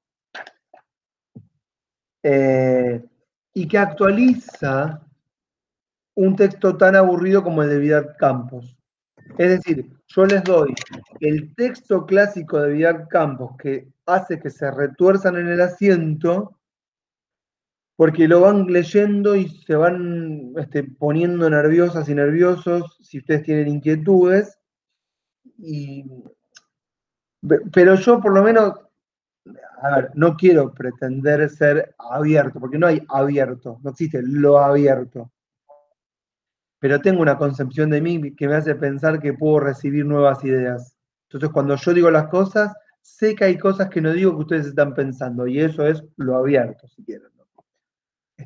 Pero después está lo no nombrado, y eso es Roberto Espósito, que ustedes lo pueden leer en un texto que se llama Inmunitas. Se los menciono para que, si hacen teoría 2 conmigo, lo vamos a ver. Ustedes no hicieron teoría 2, ¿no? No, no tenemos teoría 2. Ah, ¿no tienen teoría 2? ¿Qué tienen? No, nada. ¿Cómo no tienen teoría 2? ¿Qué doy yo? ¿Cómo no tenemos teoría 2? ¿Y qué ¿Cuándo materia viene? doy los martes? Perdóname, yo doy una materia que es teoría. Pero no teoría 2. ¿Y cómo Teoría se llama? política. Ah, teoría política 2. Y bueno, teoría, No teoría y sí. derecho constitucional. No, teoría política. No, sí, teoría política 1 y 2. Sí. Bueno, entonces 2 es conmigo. ¿Tienen Ok. teoría 2? Sí. Sí, Pero Ricardo, me yo no parece sé por qué bien. somos teoría 2. Ah, pero no llegamos. No, teoría 2, pero sí, algo vimos, me parece. Lo que pasa es que vimos tanto que no sé ni lo que vimos. No, pero no llegué a Roberto Espósito. Igual ahora como vengo al ritmo que vengo con los otros, tampoco voy a llegar. A mí todos los temas me llevan mucho tiempo. Igual con lo que se ve, o sea, vemos más con vos que con todo lo que se ve en la carrera, así que no se ve casi nada. Qué grande, Ricardo. Yo tuve teoría 2 con un docente, que no me acuerdo cómo se llama ahora, que vimos lo mismo que principio de la ciencia política, imagínate, o sea... Sí, estamos viendo lo mismo que en principios, nosotros. Sí, es una vergüenza. O sea, yo teoría 2 no es para tirarte flores a vos, pero por lo menos me llevé algo nuevo, ¿entendés? No, si yo tengo el culo más inquieto, no saben. Yo estoy toda la semana, ustedes piensan toda la semana estoy preocupado pensando, incorporando cosas y después me doy cuenta que me pasó toda la hora y no pude explicar nada y les tiré 1400 textos de información. Y bueno, es como que les dejo links a puertas abiertas y lo que llegamos a ver. Bueno, ese texto que les estamos dejando acá de nuevos poderes constituyentes, ¿sí? Actualiza el texto de Vidal Campos. ¿Para qué? Para ponerlo en su, no vamos a decir en su justo lugar, porque no hay un justo lugar, pero para darle una vuelta de tuerca. Y dice este texto, básicamente resumo las 24 páginas, pero ¿quiénes son los poderes constituyentes o quiénes eran los poderes constituyentes del pasado? Entonces acá el texto dice lo mismo que decía Pizarello, que tienen los textos de historia. El poder constituyente del pasado eran un puñadito que tuvieron la capacidad de elevarse y representarse como todas y todos, ya lo discutimos, y diciendo somos el pueblo, no, diciendo somos los representantes del pueblo. Pero entonces lo que dicen acá los autores es que justamente no hubo pueblo en las primeras constituciones del siglo XVIII y XIX. No hubo pueblo. Ahí lo que hubo fue un poder que impuso la ley, como dice Trasímaco en República. Ustedes leyeron esa parte, ¿no? Cuando Platón dice ayer bajé al Pireo, que es como decir me metí en Twitter, básicamente, que es digamos la arena de discusión, y no había Twitter, no sé, no había un staff televisivo o TN, qué sé yo, todas las voces, ¿vieron TN? Todas las voces, es un poco el Pireo de Platón. Hoy ya no, porque hay una disputa respecto de dónde se discute. Fíjense eso también, perdón, me fui re a la mierda, pero fíjense eso, cuando él dice, ayer bajé al Pireo, así arranca, ¿ustedes lo leyeron o no? que es la plaza pública. Bueno, arranca así, ayer bajé al Pireo, me encontré con Menganito, Fulanito, ahí se encuentra con Trasímaco, y ahí se encuentra con, ¿qué es el Pireo? El lugar de discusión, el lugar donde se debaten las ideas. Pero entonces, ¿qué pasa con los otros lugares donde se debaten otras ideas? Están ninguneados a partir de que se enaltece el lugar donde se debate. Entonces, si el lugar TN es todas las voces, significa que hay otras voces que no están incluidas, que se están debatiendo en otro espacio.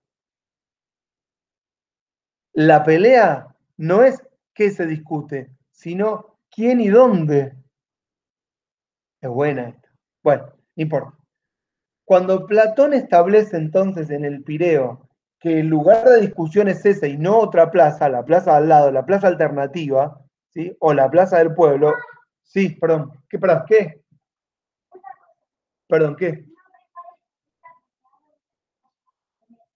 Excelente. Bueno, perdón. Me fui a la mierda. Me interrumpió. Ah, sí. Cuando él establece esa plaza pública, dice, me encontré con Trasímaco. Es el primero en la discusión. Vieron que Platón está todo el libro tratando de establecer qué es lo justo. Eso lo saben. ¿Sí? Díganme, sí, eso lo sabemos, lo vimos en teoría 1. Todo el texto de República es ¿qué es lo justo? La conclusión, si no tomaron nota en el examen y no lo rindieron bien, yo se los digo, la conclusión de Platón es justo es lo que le corresponde a cada uno según su naturaleza. Ese es el, digamos, el final. Lo que nos hace pensar que es totalmente dogmático y totalitario.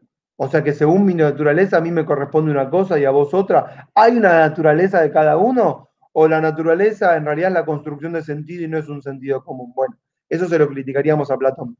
Pero Trasímaco le dice a Sócrates, justo finalmente es lo que el más fuerte dice, que es justo. Eso dice Trasímaco, que yo me quedé con esa. Fue la primera gran discusión. Y bueno, Sócrates lo rebate y en la dialéctica del texto lo echa. Pero eso es finalmente lo que pasó con los poderes constituyentes. Justo es lo que el poder dice que es justo en un momento determinado. Y lo que vienen a hacer estos autores acá, cuando vienen a renovar la discusión respecto del poder constituyente, es esos tipos que dijeron que justo era lo que ellos creían que era justo. Ellos no eran el pueblo. Y estamos viviendo en América Latina un nuevo proceso de poderes constituyentes que justamente están surgiendo de abajo hacia arriba y no de arriba hacia abajo. ¿Entienden? Estamos viendo que el poder constituyente no está constituido por una élite, sino por poderes populares que logran articularse y organizarse y elevar la voz y lograr o que haya recepción de arriba hacia abajo, o que haya una revolución de abajo hacia arriba. ¿Qué significa una revolución de abajo hacia arriba?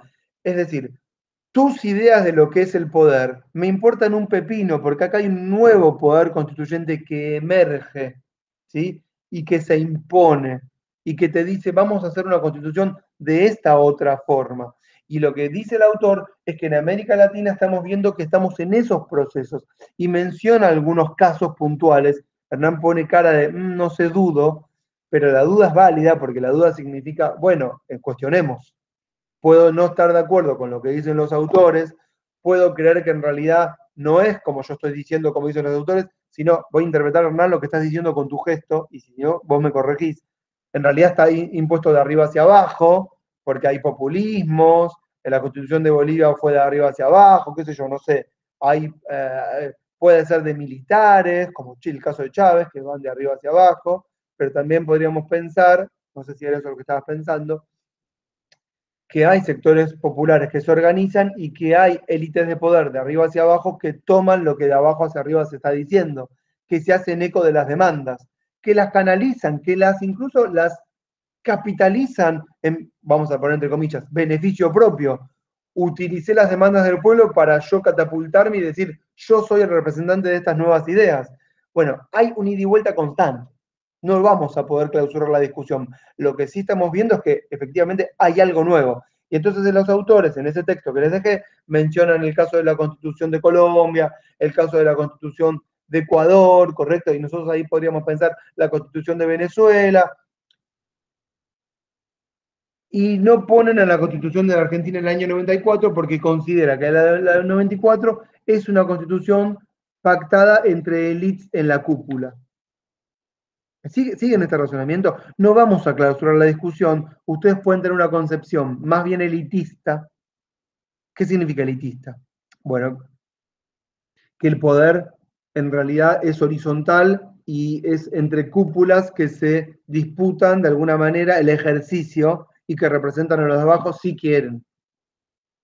Y que no hay, como diría María Luz al principio, una accountability vertical.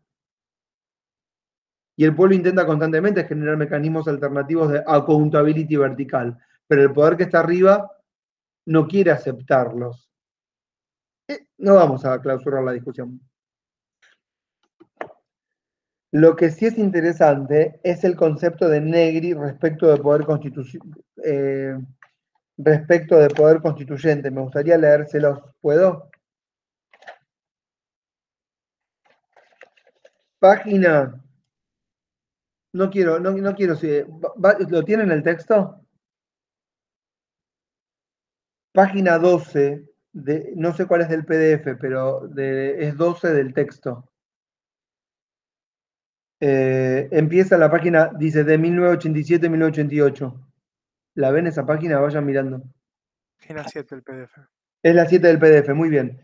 Abajo de todo, en un momento dice, a medida que el poder constituyente, leen ahí abajo, 10 líneas, ven que hay un 12 a la izquierda, 3, 4 líneas más arriba dice, a medida que el poder constituyente, ¿leen eso?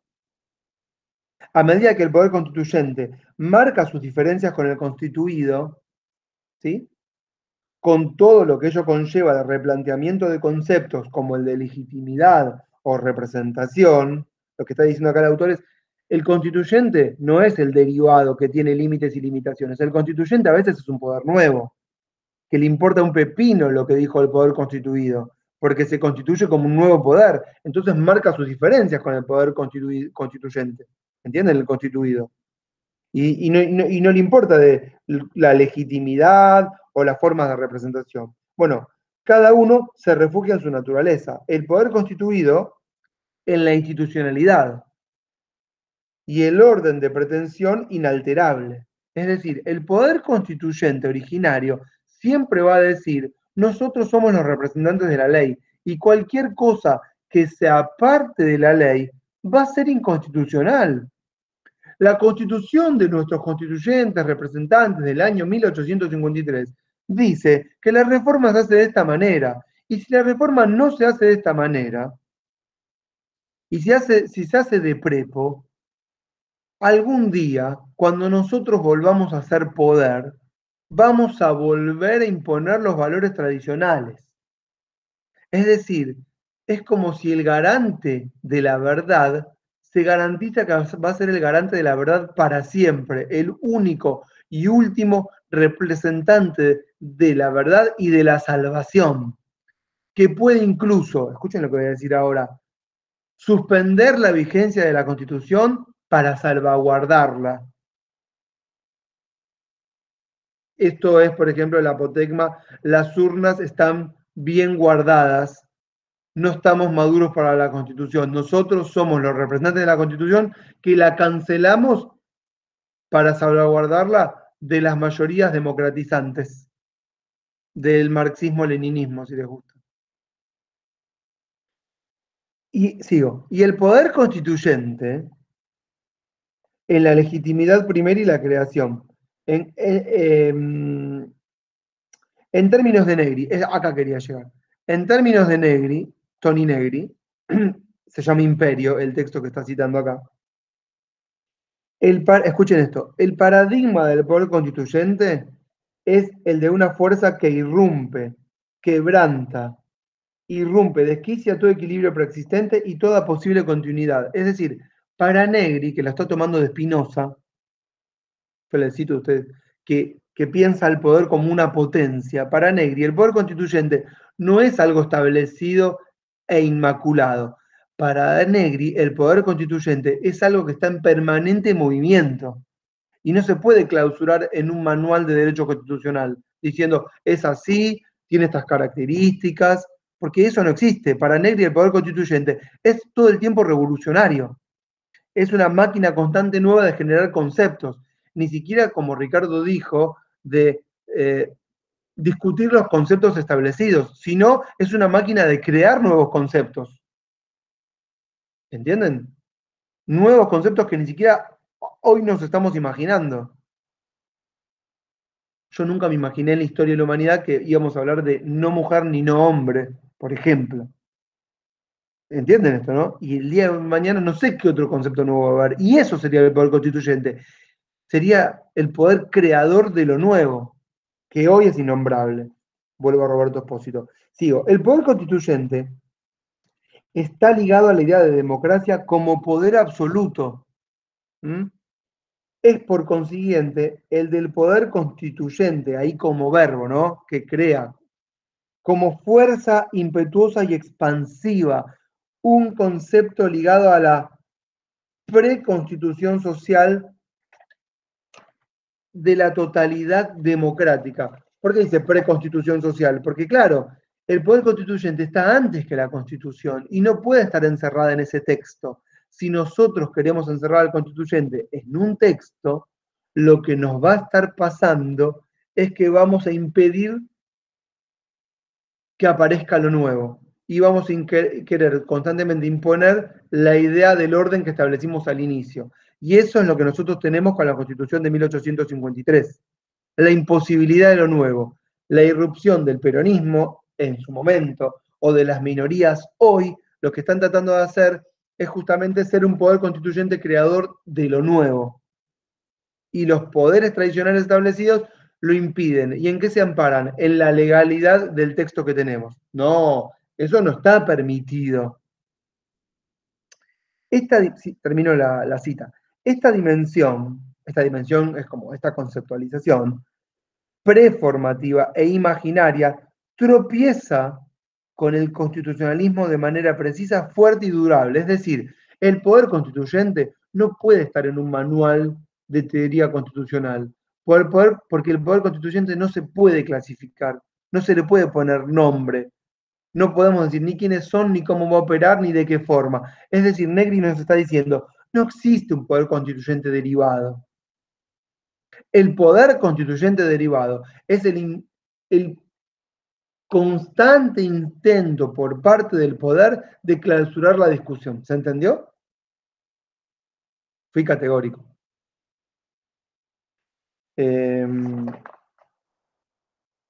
Bueno. Me quedan 20 minutos, 25 nomás.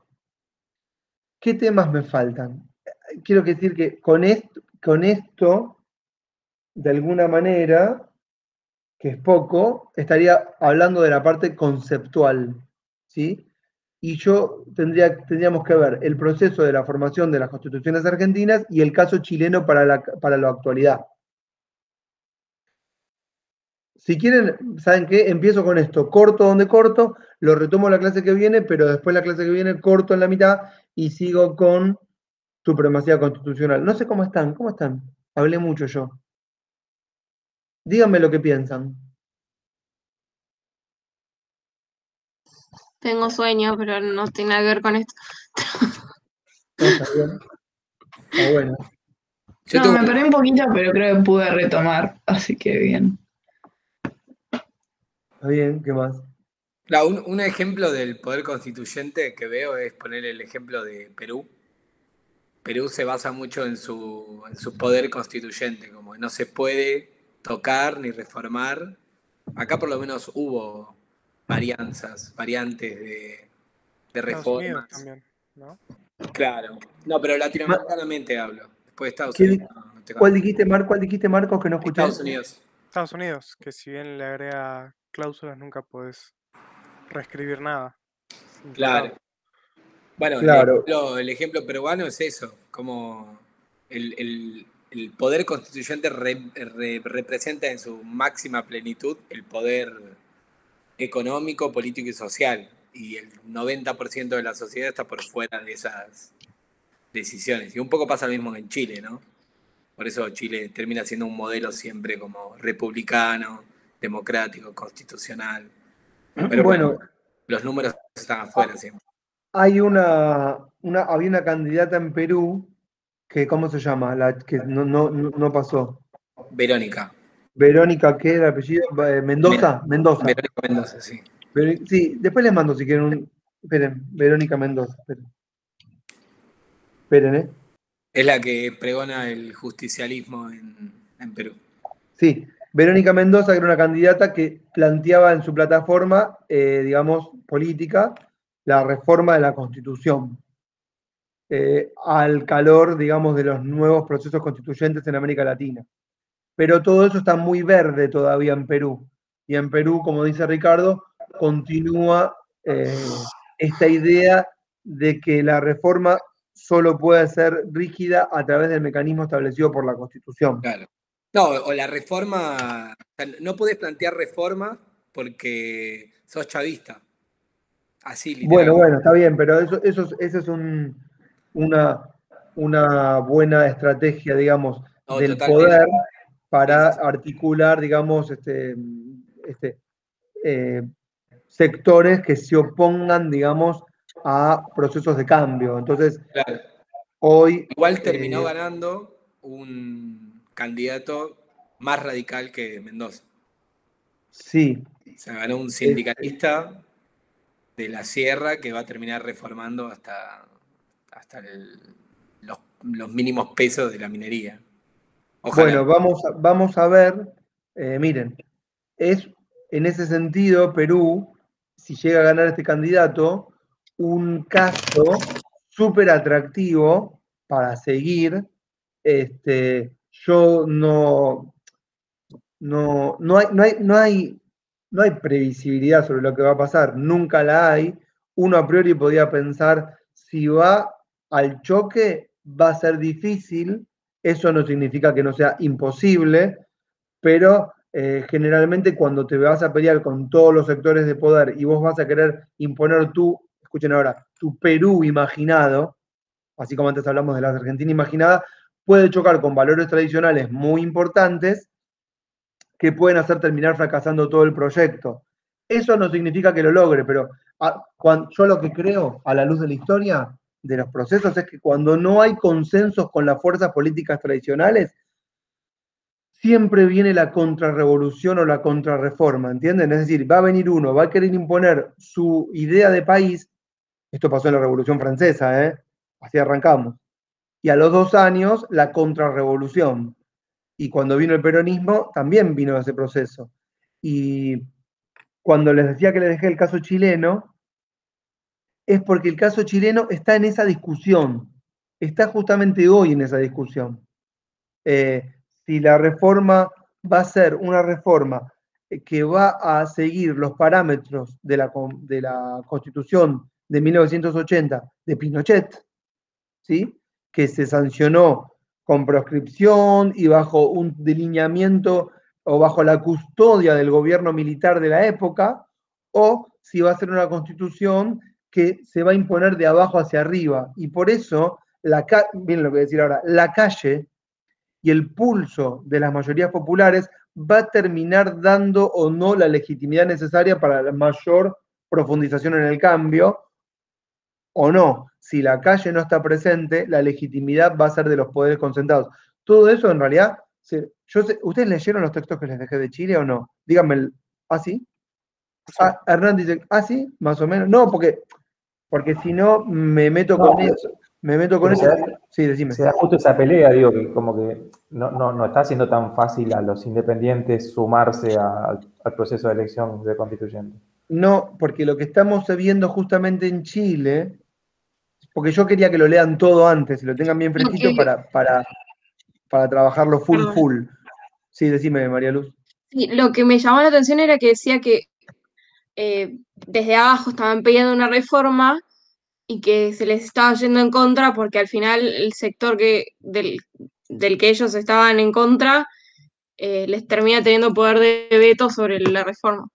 Exactamente, porque en general, miren, ya voy avanzando entonces a una conclusión.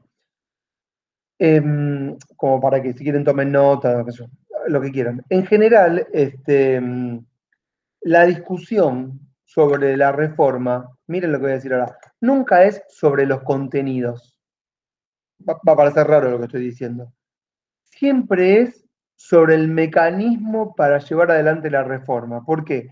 Porque en el mecanismo sobre cómo se va a reformar se terminan jugando los votos. Es decir, si el mecanismo es de esta forma, va a ganar tal fuerza política que tiene tal y tal idea y va a imponer tales cambios. Y si el mecanismo de la forma de adoptar las decisiones es de tal otra forma, sabemos que va a ganar tal otro grupo que impone tales modificaciones. Entonces, siempre la pelea no está en el contenido, sino en el mecanismo o el procedimiento que se adopta para tomar las decisiones.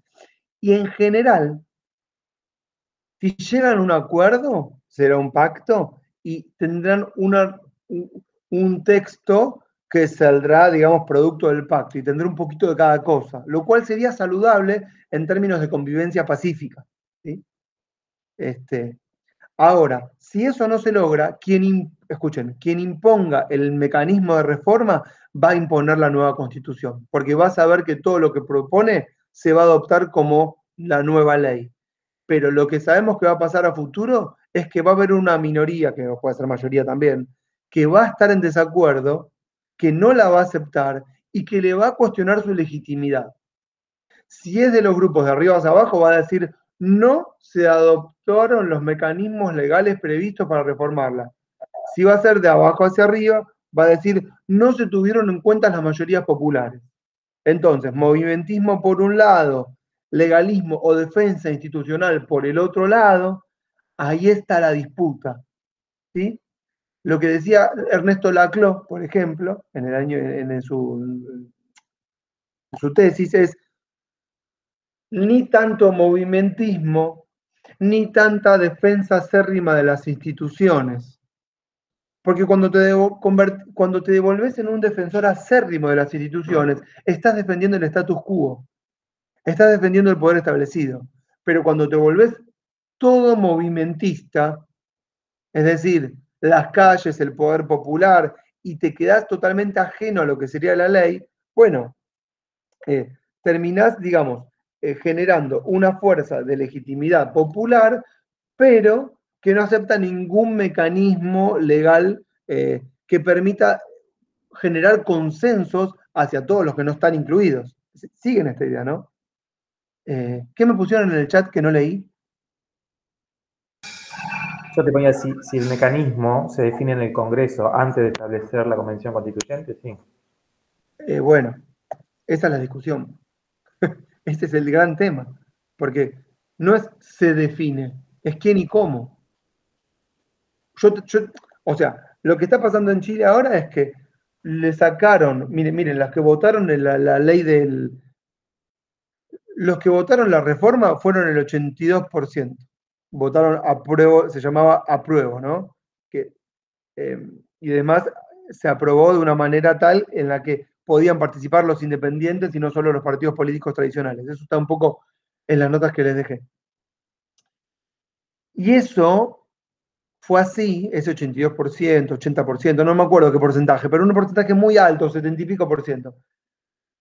Fue así porque la fuerza, digamos, legitimante era tan importante en el momento en que se vota la Convención Constituyente, que se la sonsacaron al gobierno, que primero reprimió y después tuvo que aceptar, después de reprimir, tuvo que aceptar de alguna manera que había otro Chile posible, está bueno como para partido político, otro Chile posible, y después de sacarle los ojos a 300 personas y mandar a los carabineros, tuvo que aceptar la reforma. Entonces, al calor de esa legitimidad popular y con la gente en la calle, se vota la Asamblea Constituyente. Pero una vez, escucha ahora, que se institucionalizó la convención, aparece la derecha con toda su fuerza aritmética y con toda su organización, digamos, histórica, que se impone a los candidatos independientes que no logran articularse y termina imponiendo de arriba hacia abajo la ley del mecanismo de reforma. Entonces se establece en el propio Congreso algo que podría establecerse desde abajo hacia arriba, podrían llamar un referéndum para ver cómo se vota, ¿no? Porque las constituciones en general, a propósito, no establecen nada de cómo son los mecanismos. La constitución nuestra no dice dónde se vota, cuánto tiempo, cómo son las mayorías. Miren lo que les voy a decir, no establece el mecanismo electoral. Y a veces se juega todo en el mecanismo electoral, si va a ser de representación proporcional, si es de circunscripción uninominal, cómo se financia la campaña, ¿entienden? ¿Quién pone plata para la campaña? ¿Cuánto tiempo dura? ¿Quiénes tienen acceso a los algoritmos? Digo algoritmos porque antes decíamos medios masivos de comunicación, pero hoy vamos a decir algoritmos, ¿no? Y finalmente ahí se termina decidiendo un poco todo. Y si ganan unos y no otros, bueno, van a establecer el propio mecanismo. Eso está pasando en Chile. Eso es lo que les dejé en los textos. No es un poco, yo te hago una pregunta, ¿no es un poco ideario pensar de que los poderes concentrados y los representantes del pueblo, por así decir, entren en acuerdos, en puntos comunes? O sea, hubo un ejemplo de reforma constitucional latinoamericano que diga, bueno, nos sentamos los medios de comunicación, no sé, la industria pesada y los representantes de los trabajadores a debatir sobre cómo podemos establecer las reglas del juego. Vos te referís a la famosa mesa de diálogo. Voy a Sí, citar a Macri. yo me pregunto si... Voy a citar a Macri. Todos sentados en una mesa. Claro, para mí me parece irreal. Yo siempre es imposición, me parece la verdad sobre una. Y digo, el pueblo chileno, que ni siquiera el pueblo, las grandes capitales de Chile, con sus representaciones porteñas, tienden a empujar un tipo de discusión que se tiene que dar en ese país, pero es a través de eso, digamos, a través de la movilización, y no sé si se sientan a debatir. Sí, mira, para que haya constitución tiene que haber un acuerdo mayoritario y si no será por la fuerza. En el acuerdo mayoritario se sientan en la mesa aquellos que logran articularse de manera tal que les permita llegar a la mesa. Cuando vos no los sentás en la mesa, no logran representación. Que todo lo que se tuvo que haber pasado para que haya uno o dos representantes que se sienten en la mesa de los 4 que definen el poder constituyente de una nación. No, claro, igualmente el error de lo que yo estoy diciendo es el verbo que utilizo. Yo cuando digo, cuando vos los sentás en la mesa, y la pregunta es, ¿y quién los sienta en la mesa? ¿Quién es el que hace la lista de invitados para la mesa? Claro. Ya pasó lo mismo en Bolivia y en Venezuela y en Ecuador. Por eso cuando yo digo quién invita a la mesa, es decir, lo mismo que decía con Platón. ¿Quién dijo que el Pireo es el lugar o el ámbito de discusión o la plaza pública? Platón. ¿Por qué la Argentina se debate en la mesa de Mirta Legrand o en TN y a dos voces? ¿Por qué no se debate en otro lado? Incluso cuando fue el debate presidencial. ¿Por qué el debate presidencial tenía que ser en TN y no en la facultad? ¿Y por qué en la facultad? ¿Y por qué en la facultad de Derecho? ¿Por qué no fue en la de Filosofía? ¿O por qué no fue en la Universidad Nacional de Rosario? ¿O por qué no fue en un campo abierto en la mitad de Río Negro? ¿Qué sé yo? No sé. En la CGT, que era lo que proponían. Claro, bueno, es que en realidad, miren, nosotros tenemos historias de poderes constituyentes de todo tipo. Cuando vos decís esto, Ricardo, yo automáticamente pensé en las constituciones corporativas de inicios del siglo XX. Por ejemplo, la constitución italiana es un estado corporativo en donde el Estado, al estilo hegeliano, me fui, no importa, se pone por encima de los intereses sociales, ¿sí? Y trata de articular, de alguna manera, capital y trabajo. Solamente capital y trabajo estaban en la discusión, no había otras partes, todavía no había lo que llamamos otros colectivos. Hoy rápidamente mujeres ecologistas, qué sé yo, indígenas, no estaban en la mesa, etnias, religiones, no, era capital trabajo, pero el Estado corporativo un poco es eso, una fuerza política que se pone por encima de las partes, pero la sienta en una mesa. ¿Y quién es ese Estado corporativo que lo sentó en la mesa? Bueno, el líder político de masas que logra articular. Y ahí tenemos a Mussolini, Hitler, Churchill, Perón, Genghis Khan en Mongolia y no sé qué otro. Roosevelt. Roosevelt, sí, tal cual, me lo sacaste, iba a decir Roosevelt. Y que logran articular algunas fuerzas, no todas, nunca están todas. Esto, por ejemplo, no se puede, esto es así.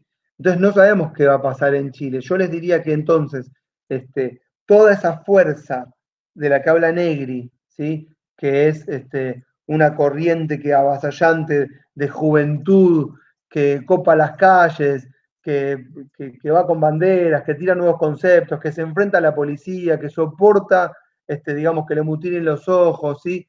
Que se banca las corridas, las pedradas, los encarcelamientos, que se transforman en mártires.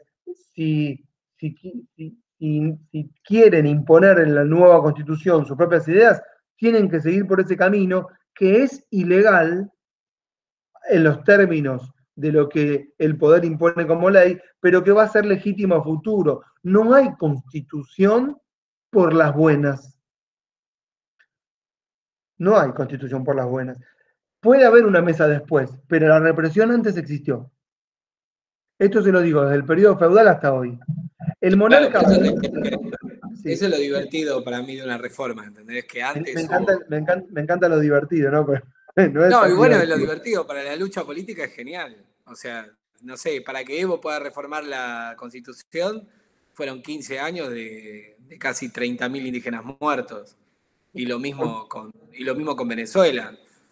Que me parece que son pueblos que deciden tener ese devenir, digamos. Acá estamos constantemente pensando en, no, bueno, las instituciones y bueno, No, que la no. gente debata lo nuestro. No, pero acá también pasa lo mismo, porque el peronismo de alguna manera, si quiere articular a los sectores, digamos, populares, siempre se va reformando el peronismo con otros nombres, qué sé yo.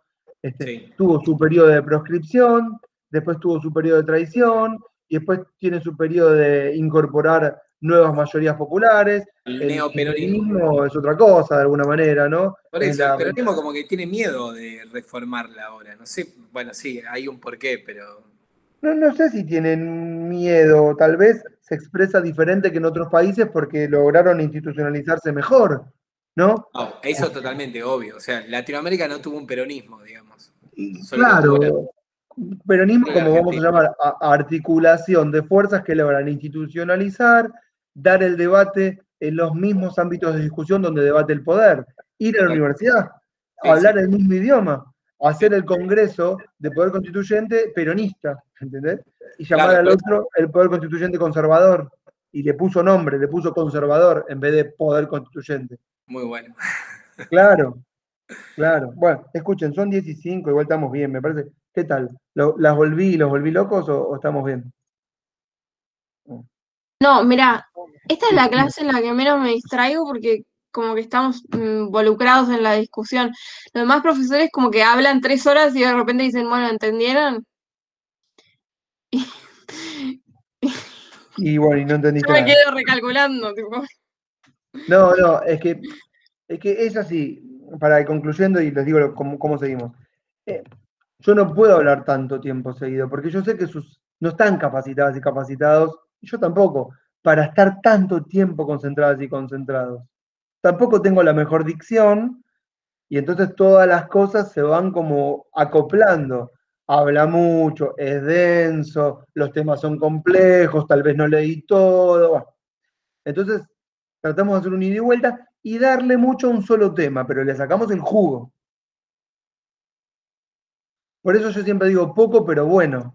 Entonces vamos a hacer así. Si quieren, lean de vuelta, si los que no lo leyeron, los 2 textos que le mandé de Chile. Son cortitos, pero muy buenos, porque si ustedes los leen ahora, después de todo lo que charlamos, les va quedando, les sacan el jugo. A mí me gusta que les saquen el jugo. ¿Sí? Después, ¿con qué seguimos para la clase que viene? Yo les voy a mandar textos, escuchen, les voy a mandar bastante. Atención. Espérenme, lo estoy anotando. Compendio de East Art.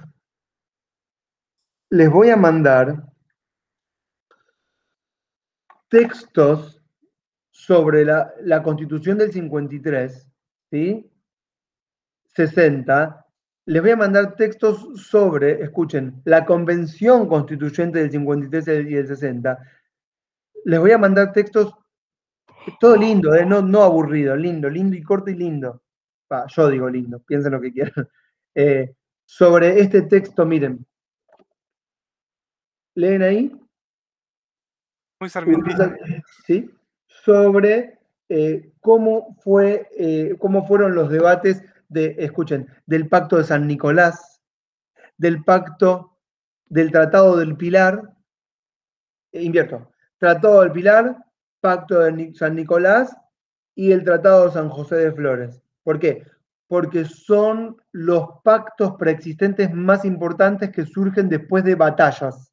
No lo hablé hoy, pero surgen después de batallas. Entonces, esos son los que dieron lugar, la batalla de Cepeda, la de Caseros y de Pavón, a el primer periodo. Les voy a mandar textos sobre la reforma del 49 y la Constitución maldita. Bien, me gusta ahí, Ricardo, vamos. Y después les dejé un video de la Constitución del 94, que ya ese se los había dejado, lo tienen ahí. Es un poco más aburrido porque es más institucionalista, pero para que se empapen un poco de la legitimidad de la época. Y vamos a tratar entonces de hablar de los poderes constituyentes en Argentina, llegando hasta la última reforma, porque un poco la clase de poder constituyente es revisar los poderes constituyentes en Argentina y nuestras reformas, ¿correcto? Y entonces, si hacemos eso bien, van a tener un lindo pantallazo ya de todo esto. Concepto, historia, debate, puesta en discusión, y se llevan, se van con un sándwich bien completo de jamón, queso, todo. Bien cargado. Para que el bocho, vieron, les revuelva así.